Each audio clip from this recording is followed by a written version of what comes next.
All right. I actually, Alina, got the message that I could override it, that I could stop the share of music. So that's good to know for future meetings. All right. Well, it's 2:30 Eastern time, and just so happy that you all are here today. I am going to ask, if you don't mind, to turn off your cameras. I don't think there'll be an issue, but sometimes it'll drag when everybody's got their camera on, except for those presenting. When you come on to present, please feel free to turn your camera on. I'm going to do similarly since I'll be introducing and clicking around on slides. So first, happy Groundhog's Day, everyone. I mean, wow, February is here. And yes, Phil saw his shadow. So that means more winter. And I don't know about you, but I am very, very ready for spring. So we want Phil to quit seeing his shadow. It's also 2/22/2022, lucky twos. So maybe we should all just head to a casino or buy a lotto ticket. One thing I know for sure is that we are glad that you're here today with us and that you could join us. And for those of you attending for the first time, my name is Diana Robinson. I'm a project manager in the UAS Integration Office. The group I work with, Alina, who was sharing music earlier, is on that team. Mike O'Shea here is also with us today. He gives support to outreach and engagement, but that truly is our focus, outreach and engagement. And this is one of those ways. So I have a background in local government where I served as energy manager for a county in Florida before coming to the FAA. And while there, I was fortunate that I got to help with the team to implement a UAS program. And this group was actually created kind of as that grassroots approach for bringing governments together to just discuss all things UAS, especially the fact that knowing that government agencies are using UAS for a lot of their, traditional inspections. They're using it for, some of you are using it for tourism, checking utilities, for transportation, monitoring that, number of reasons. So that's really what this is all about. Can't do it alone, so we have a great team. Oh, I see that my screen is showing. Let me pull this over. Apologies there. It's like you cover notes and then you cover something else. So we have a great team that helps us plan these events. And we are so happy that these are volunteers, and we had one or two recently have to go off the committee. So feel free, if you'd like to participate, send me a message, or you can post it in the chat, and we will get with you, and hopefully you can help us with planning out these meetings. We don't meet too often. I know we're all kind of Zoom fatigued, and so we try to limit the number of times that we meet throughout the year. But I always gather a really great bunch of information, about to apply to these programs. All right. I know you're going to be pleased with today's lineup for our presenters. We did have a change since the original meeting invitation that was sent to you. And we hope that Terrence Hicks from Metro Strategies and his team will be able to join us in the future.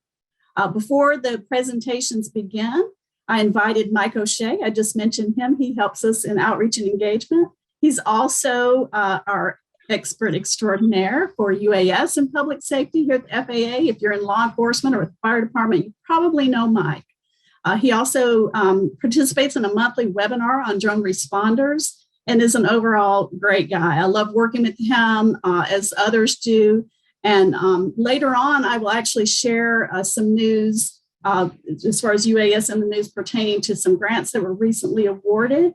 However, other news recently included the Florida statute, and the impact that this could potentially have to governments. So Mike was in a meeting recently, and that's why I asked him to join us to just share a little bit about what's happening there. And he may have other things he wants to share as well. So Mike, if you'll come on, that'll be great, and share with the group a little of what you learned. Hi, my name is Mike O'Shea. I've been with the FAA now for 4 years. Prior to that, I spent 17 years with the Department of Justice, and prior to that, I spent about 15 years as a uniformed law enforcement officer. Also on the call today is John Meehan from Flight Standards, who also is part of our public safety team, working with public safety. And we do, like Diana said, we do a couple webinars a month. We do Droning On for Public Safety, which is where we highlight public safety UAS programs. And then we do the chat with the FAA with drone responders, where we actually have FAA officials answer questions by public safety folks and talk about what's going on, and everything from, waiver authorizations to getting an SGI from the Systems Operations Support Center to, just about anything, how to deal with counter UAS, and whether or not what you can do with counter UAS or can't currently do with counter UAS, which is a lot right now. So Diana asked me to talk a little bit about Florida, and I have to do a lot of caveats here, because the Florida issue is a state issue. It's not a federal issue. And basically what it did is they regulated governmental entities within the state of Florida to operate drones off the blue list, which currently has 5 different drone manufacturers. And I was on a conversation, the state of Florida has a public safety UAS working group, and they were discussing this, and there are people who understand it and people who are not happy about it because of their existing inventory that they currently have. They're not required to actually implement this until January 1st of next year. One comment that somebody didn't make, and I won't tell you what to do because it's not, like I said, it's not a federal issue, is even though there is a directive here, there is no punishment for not following it.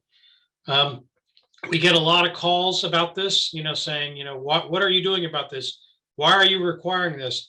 And it is not the FAA requiring this. This is a state issue. It's not a federal issue. The state has the right to regulate what the state agencies use or operate. That's a directive that they can do. As far as the FAA is concerned, we don't care if you operate a drone that's made by whoever from wherever, as long as you operate it safely and it operates safely in the national airspace. That's always been our position. We have aircraft that come to the United States from foreign countries that are manufactured in foreign countries. We're obviously concerned that they come here safely, and we do have, manufacturing inspection folks that are all over the world that look at the manufacturing of manned aviation aircraft to make sure when they do come into our national airspace, they operate safely.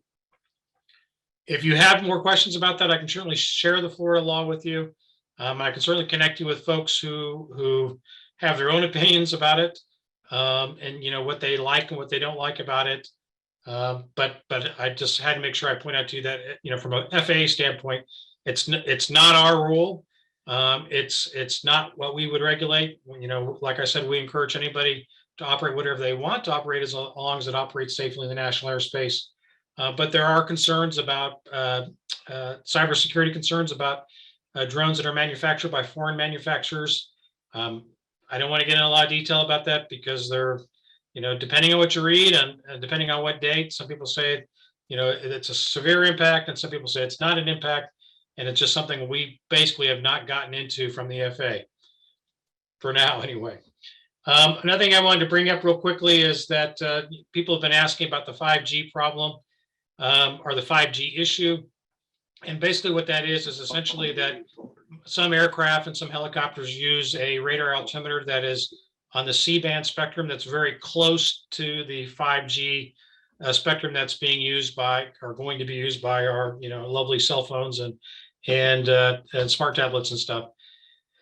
The issue is it could cause interference. I mean, it hasn't been directly demonstrated, but anytime you have stuff that are close on the spectrum, there is bleed over. So there was concern that it could cause some impact to whether or not people could safely use a radar altimeter. Big airlines coming in for bad landings in IFR conditions, helicopters who don't typically have the ability to look straight down, being able to use that altimeter to show how close they are to the ground when they're going into either land or they're dropping a safety hook or whatever. The issue for us is most airliners, in fact, 90% of them, have the radar altimeters that are up to date, that are not going to be affected by 5G, but there is a small subset that could be affected. And so we're basically right now is we've asked Verizon and AT&T to hold off implementation closer to some of the larger airports, just to make sure that we determine that there is no impact to these altimeters. I don't think you're going to see, you're not going to lose your 5G on your phone, and I don't think it's going to cause any major interference with any airports. I do think that in some cases, people may have to update their radar altimeters in some of the older aircraft that have them, just to make sure that they're not going to be impacted by the rollout of 5G. The other thing I was going to mention is last, and John can certainly talk to this as well, John Meehan, is that we had a legal interpretation from our general counsel, reference an issue that we've been working for a while, and that is, as a public aircraft operator, the ability to train as a state, local, tribal, or territory agency. As you may know, that in the past, the way the law was interpreted, because Congress wrote the law that said big G, which typically stands in congressional legislation as federal government, can train as a public entity. They didn't put that little g, which typically indicates state, local, tribal, territory can train. And because of that, they basically says it wasn't proscribed. Since it wasn't prescribed, let me get those right, it must be proscribed. In other words, if they didn't specifically say you can, then you can't. And obviously that to us, that indicated a safety issue. Obviously, we don't want people operating an aircraft that they haven't trained with. That just doesn't make any sense. It would be bad under the unmanned aircraft systems realm, but it was really bad for agencies that were getting surplus government property aircraft that don't have an airworthiness certificate, that would not be eligible for an airworthiness certificate, to tell them that the only time you can operate this, Huey helicopter or OH-58 to go and drop water on fires is only when you're going to go drop water on fires. Obviously, we want them to train to do that. So there was a request that they reinterpret that decision or look at that decision to see if we could, based on the safety case, come up with a different answer. And they did, and they basically came back and said because of the safety issue, it is permissible for state, local, tribal, territory agencies to train with a public aircraft. That was, we thought, was pretty big news, and kind of exciting. And then the last thing I want to point out real quick, and I'll let you, quit bothering you guys and let you guys get on to more exciting issues, is we actually had a issue that came out of the fire department in New York. They were flying in the Bronx, and they had been cleared via Lance authorization to 300 feet while they were working a large multi-alarm fire. Helicopters from the media that were coming to cover the fire were cleared in at 500 feet MSL. So the issue is, since above ground level is how we issue Lance authorizations, so 300 feet above that hill they were on, unfortunately, mean sea level meant that the helicopter and the fire department drone were basically at the same altitude. And it could have caused some major issues. The fire department of New York recognized that they were very close and landed. They called the media helicopter operators, guessing that they were operating below, not realizing the issue between AGL and MSL. The helicopter said, no, we were cleared in at 500 feet MSL, and that's exactly what we flew. And they finally figured out, because of the difference in the height elevation in the Bronx, put them in close proximity to the media helicopters. So that's an issue that both our air traffic organization and I know John from Flight Standards is also looking at as well, to make sure that we while as a drone operator you're required to yield to manned aircraft, we certainly don't want to set everybody up to be on that same altitude, which would increase the chances of conflict. That's it, Diane. Thank you, Mike. You're never a bother. You're always welcome to this meeting, and we really appreciate that update. So moving on to our first presenter, another Mike. As mentioned during my opening, we want to share what is happening with you from within the FAA, which Mike just did. Many of you have regional, executive, and major airports within your jurisdictions, and even if you do not, you will find the research on this during this presentation quite fascinating. So our speaker today is Michael DiPilato. Mike, he's an airport research specialist for the Federal Aviation Administration's Airport Safety Research and Development Section. which is located at the FAA's William J. Hughes Technical Center near Atlantic City, which is in New Jersey. Mike joined the FAA in 2016 and currently leads the FAA's Unmanned Aircraft Systems Airport Applications Use Case Research Program. And so, Mike, we're just delighted to have you here today. I'm going to get your slides here going live right now. That was just a screenshot. And you are welcome to turn on your camera. Thank you, it is Diana. loading. There we go. Okay. Yeah, thank you. Thank you for that introduction. Thank you, Diana, and the UAS Integration Office for the opportunity to brief this group really on the exciting things that we're doing within the FAA's Office of Airports and the FAA Technical Center in Atlantic City, New Jersey. So happy hump day as well. I know it's Wednesday. That's the good news. The bad news is we have 6 more weeks of winter. So the groundhog did, I believe it did not see a shadow today. But the good news is that the groundhog is not a meteorologist. So I guess fingers crossed for us up here in the Northeast that summer comes sooner than later. But off to more important things. Just wanted to give you all an update of where we stand with the FAA's UAS Airport Applications research. Diana, if we can go to the next slide. I know you're driving my slides here. Thank you. So during the course of the presentation, I'll give an overview of the FAA Technical Center, talk about our FAA Airport Technology Research and Development branch. That's the branch that I work for, and I'll let you know where that fits in organizationally within the FAA. I'll give a pretty extensive overview on our UAS Airport Applications use case, which includes 5 core applications. Finish up with talking about some of our research plans for this financial year, FY22, and beyond as well too. And I'll take some questions at the end if we have some time. And my contact information will be there as well if you'd like to talk offline in more detail on some of the things that we're doing. So as I mentioned, I work out of the FAA Technical Center in Atlantic City, New Jersey, for the Airport Technology Research and Development Branch, ATR for short. At the bottom of this slide is a link to our webpage. I do encourage you to take a look at that. It gives an overview of our mission, gives an overview of each of our research program areas, has our publications from our research and things like that. But I like to say, just to give you a flavor of what we do here at Airport Technology R&D, we do the behind the scenes type of research for our primary sponsor, which is the Office of Airport Safety and Standards, to help them to update new guidance material and create to help them update their existing guidance, in the form of advisory circulars, engineering briefs, CERT alerts that touch every airport nationwide, every certificated airport nationwide, that is, and then also to create new guidance material too on some of the new things that we're working on, and one such is UAS integration at airports. So it's pretty exciting. Next slide, please. This is an overview of our airport safety research and development area.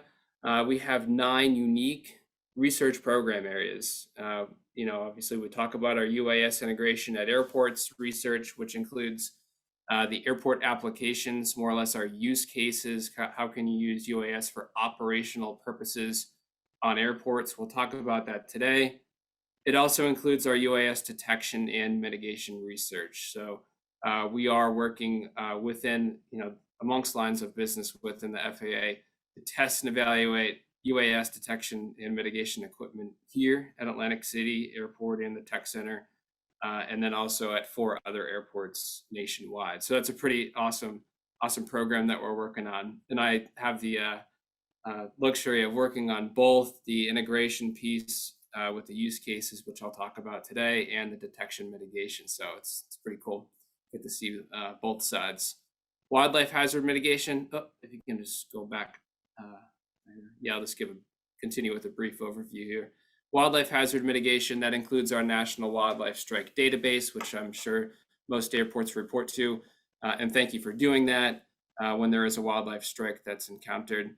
Our visual guidance program looks at signage, marking, lighting. You can see an image there of an airport in the bottom left-hand corner. So we've done a lot of research with LED lights and integrating infrared light sources into those LED lights so they could be seen by enhanced flight vision systems and night vision goggles and things like that, so to improve safety. Our airport planning and design, that really includes our runway incursion mitigation program that highlights some non-standard taxiway geometries that could be a causal factor for runway incursions and such. And we have a number of other research program areas, runway surface technology that includes our EMAS, the Engineered Materials Arresting System, which you see in the top picture here. We've done initial testing here at the Technical Center. EMAS beds are deployed at a number of airports nationwide, and there's been tremendous success. I think we're up to 13 to 15 saves for aircraft that overrun a particular runway. We also have a noise and airport environmental research program area, and then our airport safety and data mining, where we mine data literally and try to identify where we need to focus some of our future research efforts. And last but not least, I looked over the picture as our aircraft rescue and firefighting research program area. I'm working with a colleague here, Keith Baggett, on that particular application of integrating UAS for live monitoring and accident documentation. But one of the research projects that we're working here at the Technical Center is to identify any environmentally friendly ARFF. So working that pretty hard here at the Tech Center. Next slide, please. And sorry about that, Mike. I clicked on the wrong button. Take all the time you need. Yeah, no worries. It's all good. Okay, next slide. There we go. We'll stay on this one here. So during the course of the presentation today, I'll talk about an update on our UAS Airport Applications.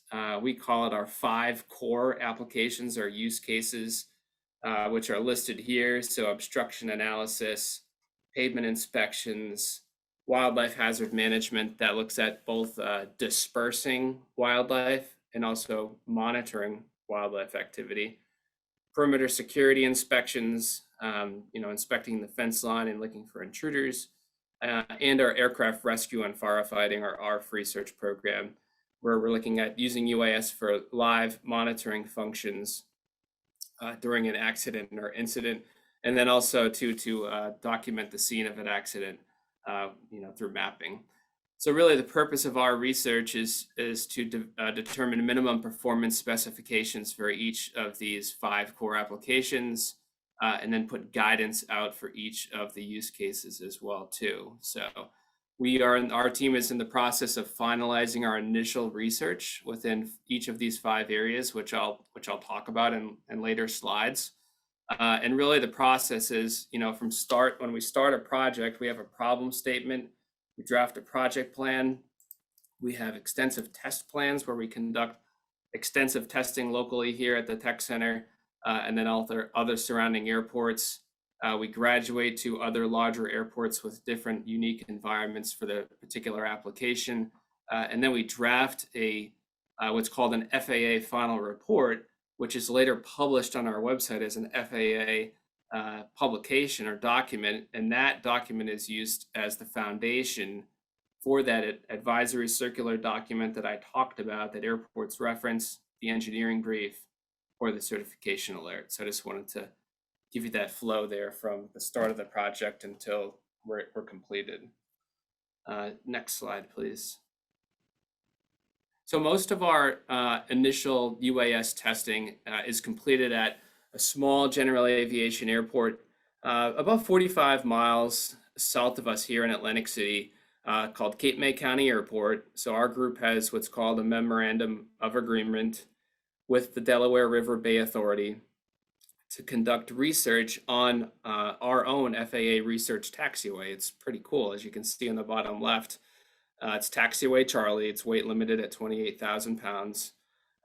It's an Airplane Design Group 3 taxiway. So from pavement edge to pavement edge, it's 50 feet. However, in the center picture, you can see from paint marking to paint marking, it's 50 feet for taxiing operations. But pavement edge to pavement edge, as shown in the center photo, is 150 feet. So although this taxiway is marked as a taxiway, it has the width of a runway and has every conceivable runway edge light, every type of runway lighting system, from runway status lights to edge lights, threshold lights, and things like that. And we also have conducted a number of testing activities, not on our research taxiway, but other locations at the airport. As you can see on the right-hand picture, we have conducted our initial pavement testing in the ramp area here at Cape May County Airport, and then we moved over to some of the runway surfaces for testing. So great opportunity for us to test here.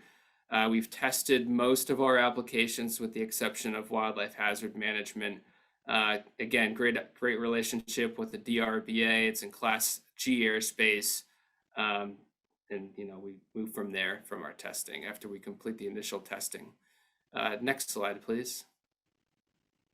So the first application that I'll talk about here, and Diana, just if you can give me a time check. I know in the last briefing I like to talk, so I went over a little bit. Maybe let me know when I have 10 minutes or so left, if you don't mind, please.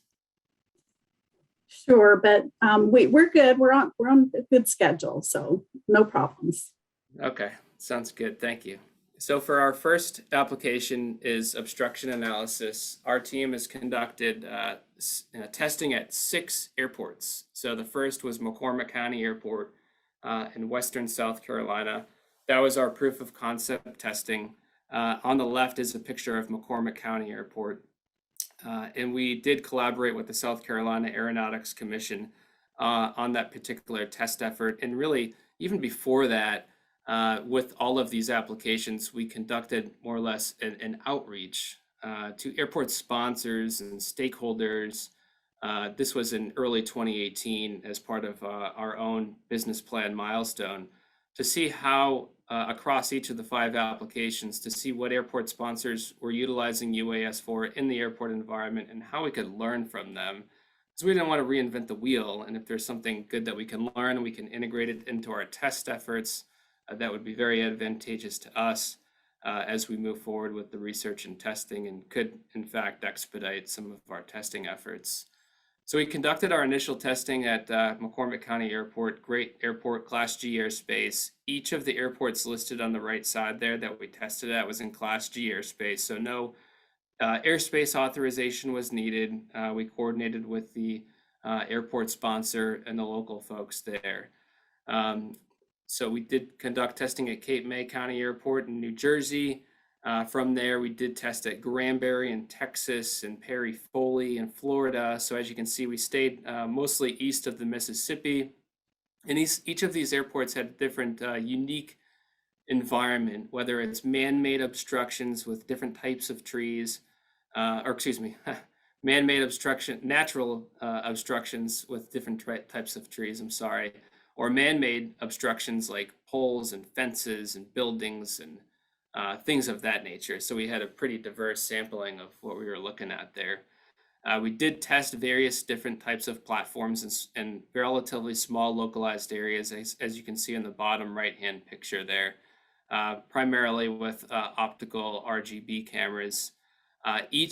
All of our UAS data or imagery at each airport is compared to data collected from manned aircraft. And also in some cases, particularly at the later airports at Cincinnati West and Suffolk Executive, we did compare the UAS data not only to an aerial survey, which is the traditional survey method at most airports, especially large airports, but ground surveys as well too. So we had 3 points of comparison. On this research effort, we FAA are collaborating with NOAA's NGS, the National Geodetic Survey, who conducts the independent verification and validation of obstruction surveys conducted by manned aircraft. One of the early findings from this research is that UAS does capture a number of images. It's about 350 UAS images to one image from a manned aircraft. So that is a limiting factor, moving forward into the operational phase here. So just wanted to point that out. And we're seeing that UAS can be utilized mostly for small area surveys at this point, as you can see with the image on the bottom right-hand side. For example, like a 5010 survey, something along those lines. Next slide, please. So next application is our pavement inspections. So we issued a broad agency announcement in December of 2019, which was titled UAS for Pavement Management Program Inspections. So the broad agency announcement mechanism has been in place for many years. However, our group here within Airport Technology recently started to utilize the broad agency announcement more. It's an opportunity for industry to respond back to FAA to say, hey, you may want to, conduct the research in this fashion. Here's a white paper, what we're thinking, and then here's a proposal on each of the tasks that would be included within the testing. So we had tremendous response from industry and academia on one of our early broad agency announcements. We have a number of research teams conducting testing simultaneously. We've tested at 8 airports, and our teams consist of industry and academia as well too. We're looking at various pavement types, so asphalt and concrete. We're looking at testing at various locations around an airport, so runways, taxiways, ramp areas, looking at grooved pavement and non-grooved pavement. And we're also testing various distress types and severities of those distresses. Each of our data that we're collecting with UAS is compared to traditional pavement surveys. As you can see, there's a gentleman on the right. He's conducting a foot on ground. However, I don't know if I'd classify that as a foot on ground. He's really examining the pavement surface there at Cape May County Airport as part of our initial testing efforts. And we did collect data with a number of UAS platforms as listed here, multi-rotor and hybrid. And we looked primarily at RGB and conducted some testing, limited testing with LiDAR and thermal. Next slide, please.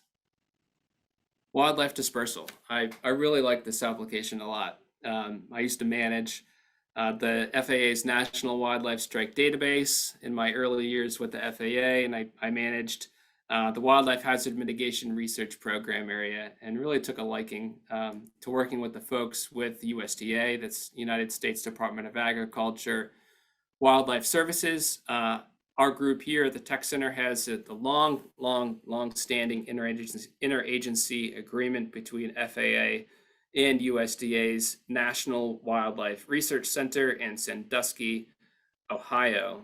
They have been a tremendous partner over the years since the early 90s on helping us and airport sponsors with reducing the number of damaging wildlife strikes. So they've done a tremendous job through their research efforts. So we've collaborated with USDA on this effort, on the wildlife dispersal effort, and we're examining bird responses to various UAS platforms.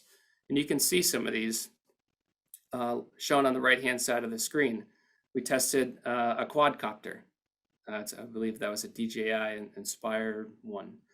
We tested a fixed-wing aircraft in the bottom right. And we've also looked at the ornithopter, which is from a company called Dispersal. No, not Dispersal. It's I'm losing it right now, but yeah, it's a company. It's Robird. So if you just do a Google search for Robird, Arium Analytics, that's what it was. Arium Analytics. So we conducted testing. Our first test effort took place in an agricultural field in North Dakota, where we captured birds in an enclosure and flew 2 unique platforms or 2 unique profiles towards the bird species. We flew right direct towards the birds and then overhead to see what their responses were to the UAS platforms. And that really helped us to hone in on some of the research methodology before expanding the effort to different locations. A longer term project and effort took place at a landfill in Ohio. It was a free ranging environment at the landfill where we focused on 2 bird species, gulls and turkey vultures. And you're probably like, well, why did you look at gulls and turkey vultures? we pointed back to the Wildlife Strike database, and we saw that turkey vultures, there was, they cause a lot of damage to aircraft, a lot of downtime to aircraft, a lot of negative effect on flight to aircraft, and also the same with gulls. So the test effort took place for a 2-month period at the landfill in Ohio, in Sandusky, close to the NWRC's headquarters there. So I had the opportunity to go out. This was pre-COVID, 2019 or so, 2-month effort from July until early September timeframe. The team did fly these 3 platforms shown on the right-hand side of the screen there. The team has reviewed all of the data and summarized all of their findings into a publication, which is listed at the bottom of the page here, which is published in 2021. So that publication is publicly available. So if you do a Google search of responses of turkey vultures there, you'll have the peer review manuscript. The North Dakota study was our first publication in March of 2020.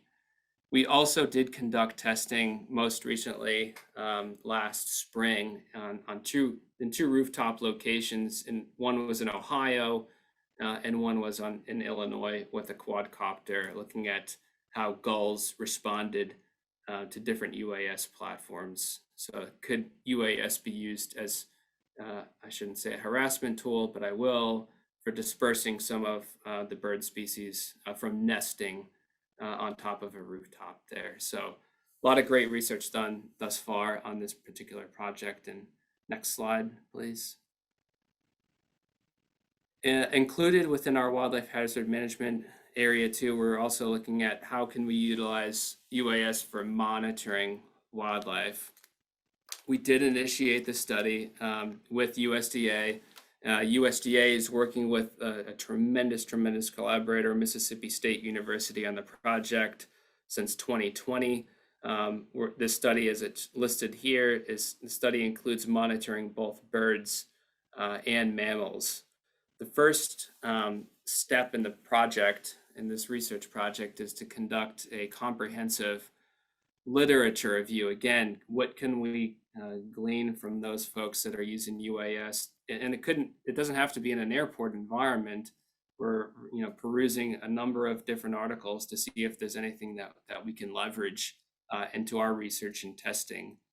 We conducted a search. There was almost 4,000 different articles pertaining to wildlife monitoring with UAS.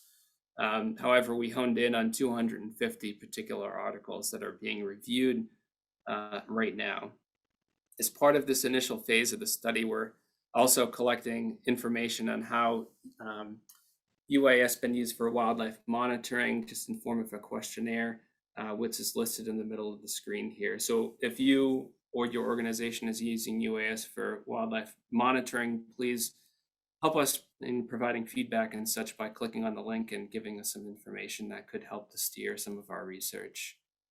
The team has done initial testing at the Mississippi State University campus, as shown here on the right, with decoy. Those are geese, and then also some deer as well too. And we're looking at heating the deer and providing just different thermal decoys and such in there. Next slide, please. And Diana, thank you for the time check too. I'll keep it moving forward. Next is our perimeter security inspections, where this focuses on fence line inspections and surveillance. We've completed testing at 4 airports, which are listed here. Really, again, we started our testing at Cape May Airport in New Jersey, graduated to McGee-Tyson Airport. That's home of the National Airport Safe Skies Alliance. Those folks gave us tremendous feedback on utilizing UAS for inspecting the fence line. Then we moved to Savannah Hilton Head Airport in South Carolina. There was an SRM done a couple of years past of using UAS in the airport environment, so we did leverage that with one of our support contractors. And then finally, our capstone was at Cincinnati, Northern Kentucky, airport. So we did, as it listed here, we tested various sections of fence, various platforms and payloads and offset distances. And we also too looked at different streaming technologies and utilized those in our last airport, Cincinnati, Northern Kentucky. And we received feedback from the airport operators there too. Next slide. Our last application that I'll talk about, and I think we're pretty good on time here, is the use of UAS for ARFF purposes. Our group initiated this testing at Atlantic City Airport and the Technical Center, which is shown on the left-hand side of the screen there.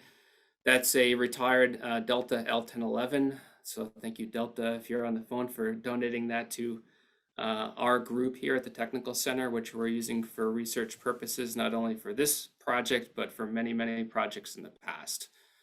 So we conducted testing in March and in April of 2021, extensive testing with various platforms and payloads, conducted testing at various times of the day, dusk, and night, and we did receive feedback from local firefighters here at the airport. So from testing here at Atlantic City, we did integrate UAS operations into Dallas-Fort Worth, their fire training research center. It's a world-renowned fire training research center, and those folks have done a tremendous job with helping us on this particular research effort. Long-standing relationship with those folks too through a cooperative research and development agreement. So big shout out to our folks at DFW and the Fire Training Research Center for helping us with the research effort. Bottom of the slide here is a public-facing article as well too that we have posted on the web. Next slide, please. This is an overview of one of the scenarios that we conducted at the Fire Training Research Center. It was a simulated aircraft overrun with a small business jet.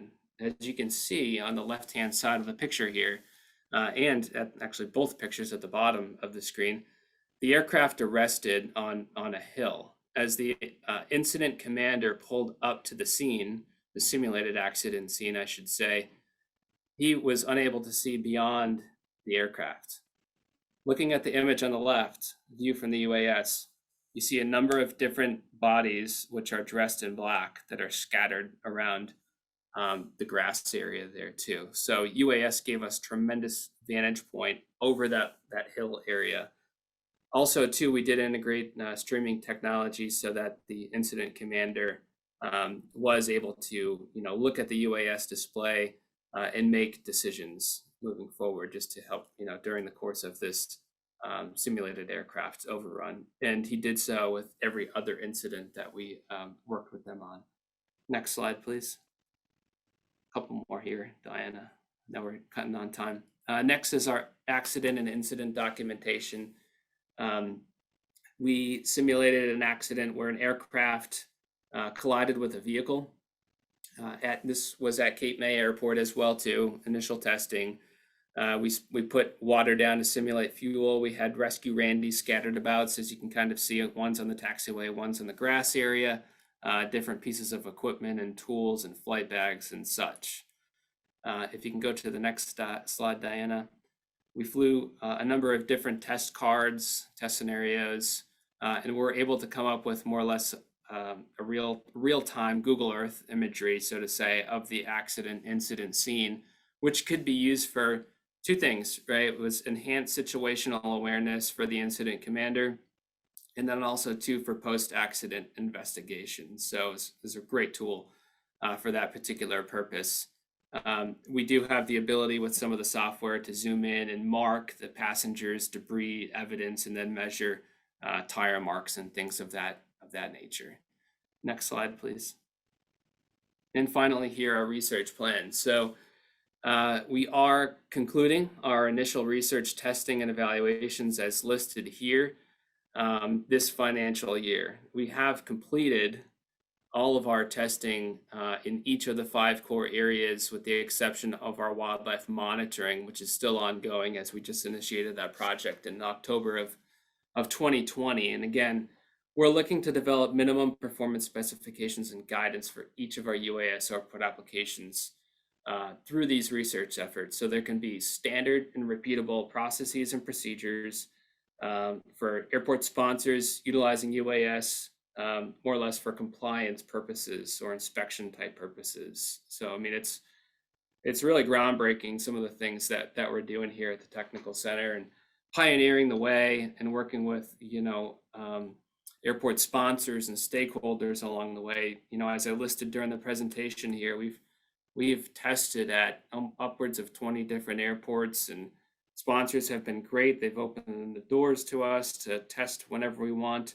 Air traffic has been great, other lines of business too within FAA, and then external organizations as well has been very supportive. So we're doing some great things, and we're in the process of reviewing the final reports that we have in place right now. We have final reports completed for ARFF live monitoring, our obstruction analysis or obstruction survey research, and perimeter security. So once our review period is over, we'll kick the reports over to our sponsor office in DC to review, and then we'll publish thereafter for airport sponsors and stakeholders to review. One item that's not listed here too is we're looking at developing some best practices for using UAS to safely conduct UAS operations on airports from some of our research, and then from some of our safety risk management panels.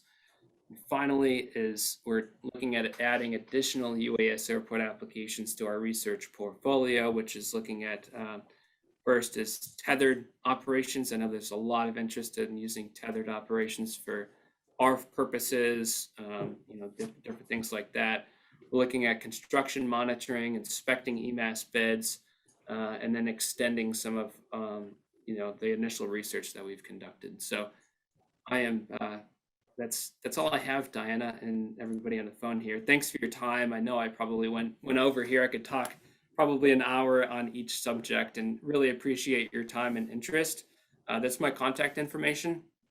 Feel free to reach out to me via phone or email. I'll be happy to talk about some of the great things that we're doing here within the FAA. So I did post that in the chat, Mike, and also had another couple of posts, but we will send out kind of a recap of the meeting, have a link to the recording, and have information for everyone. There was a question that came in. I don't know. Go back to it here about the inspection. All right, here we go. Do pavement inspections include utility assets such as valve lids and manholes? Let me see if I can find it here. Is it in the chat? It's in the chat, and I'm going to, yes, please. Okay, valve lids and manholes. No, they don't. They're looking at the different distresses within ASTM, and I don't have the number handy. I can find that, Diana, and kick that over to you. That'd be great for the recap. Yeah, those are I believe there's 27 different pavement distresses that we're looking at, but it does not cover valve lids or manholes right now. Okay. Well, thank you so much, Mike. We hope to have you back sometime. Maybe when all the research is completed, reports are done, we'll invite you back again. Thank you. Yeah, I'd be happy to come back. All right. So moving along here, that was great. But let me tell you, you're in for another great presentation. We have Desi Ekstein here with us today. And Desi, my apologies, I misspelled your name on the agenda that was listed earlier. Desi is better known as Drone Diva Desi. And I met Desi not long after I started working for the FAA and just love her energy. She is an adjunct instructor of UAS at Maricosta College in Carlsbad, California. She has over 7 years of remote piloting experience. She's a FAA certified pilot. A lot of this she's going to be covering, but she really is one of those game changers. She has she has her Part 107 and also has her Canadian Advanced Remote Pilot, RPAS, and holds the AUVSI Top Level 3 pilot and instructor status. She is also lead representative for FAA US Drone Safety in San Diego. She's a drone pro. She's going to share a little about that with you as well. And also she teaches UAS operations at Elementary Science Institute for Girls Take Flight as part of the Young Female STEM program. In her spare time, she enjoys off-road adventures with her husband and creating 3D models to preserve the history of old mining areas. So Desi, turn your camera on, turn your speaker on, and just let me know when to advance your slides. Okay, well, thank you. Thank you for inviting me. I'm very, very excited to be here. So I was pretty tickled when you reached out and said that I would be able to have this opportunity. And I'm not nearly as impressive as the previous speaker, but I sure hope I can share something that might be inspirational and kind of show what I do, and maybe it'll help. I actually know several people here on the panel, so I feel that you're all leaders, and I've gained my knowledge and am doing what I'm doing because of you. So I'm very grateful. I don't need to go over this front slide here because I think, Diana, you did a darn good job. So let's go ahead and advance to the next slide. You may have praised me too soon. I'm not showing that I'm linking out to your presentation, but no worries. Okay. I will pull it up actually and replace it with what you sent earlier. Okay. So all right, wait a second. I'll tell you about myself, right? How did I get started in this? Really? So I have been flying for quite a while. And as we know, several of us know from being in the industry for a long time, the FAA came along in the beginning and said, well, if you're going to be doing this flying, you need to do this under a 333 exemption. You can go to the next slide if you're able to go. Ta-da! Ta-da! So I got started as a flying camera, but then when the FAA said, no, you need to get a 333, I went, all right, well, you know, I'm all about it. And so I did. I actually went out and got the 333. So no, I am not a private pilot.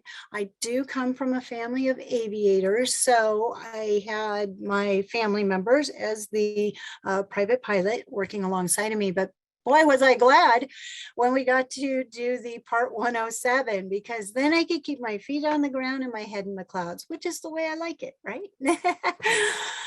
Shortly after that, I found that I have a passion for helping others, and I really have a heart that helps reach out, and when they get started and they open up that box and say, oh my gosh, look at this drone, it's really overwhelming.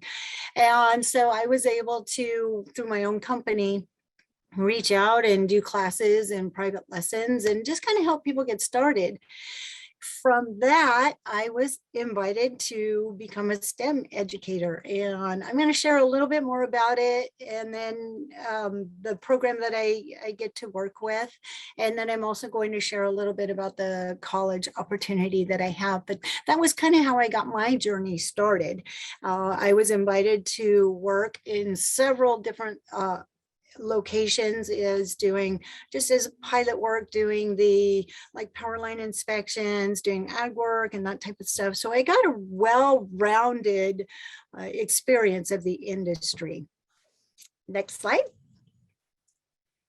And in the beginning, I started working on those SOPs. How important is that, right? We want to talk about standard operating procedures.